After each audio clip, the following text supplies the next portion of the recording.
मेरी बचपन में आदत थी, जरा सी शाम होते ही मैं घर से भाग जाती थी। बहुत आवारा फिरती थी। मेरी दादी मुझसे कहती थी कि शाम होने से कुछ पहले तो घर को लौट आया कर। बलाएं शाम होते ही ऊपर से उतरती हैं, चुड़ैलें रक्स करती हैं, बहुत आसेब होते हैं। मैं फिर भी शाम होते ही घर से भाग कर यारो गली कूचों रस्तों पर, बहुत वीरान कब्रों पर, बयाबानों और खंडरों में बस मारी मारी फिरती थी।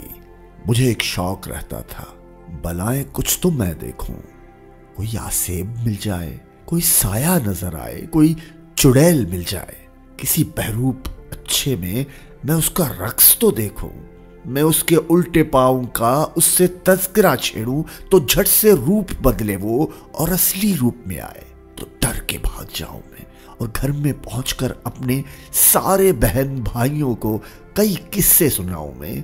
बलाएं ऐसी होती हैं, चुड़ैलें ऐसी होती हैं।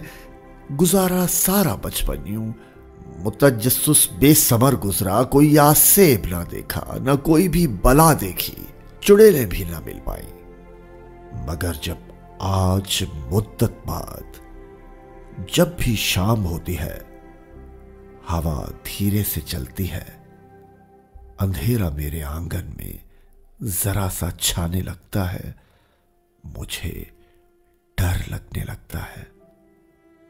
बलाएं हिजरो गम की और बहुत आसेबों के साए, चुड़ैलें मेरी यादों की और रूहें मेरे प्यारों की उतर कर आसमानों से मेरे आंगन के गोशे में भयानक रक्स करती हैं, बेहंगम शोर करती हैं।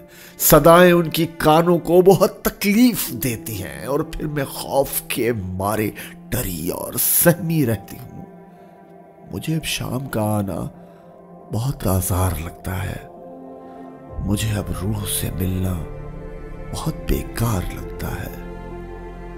मुझे दादी का वो कहना बहुत ही याद आता है, बलाएं शाम होते ही ऊपर से उतरती है, चुड़ैलें रक्स करती हैं, बहुत आसेब होते हैं, बहुत आसेब होते हैं।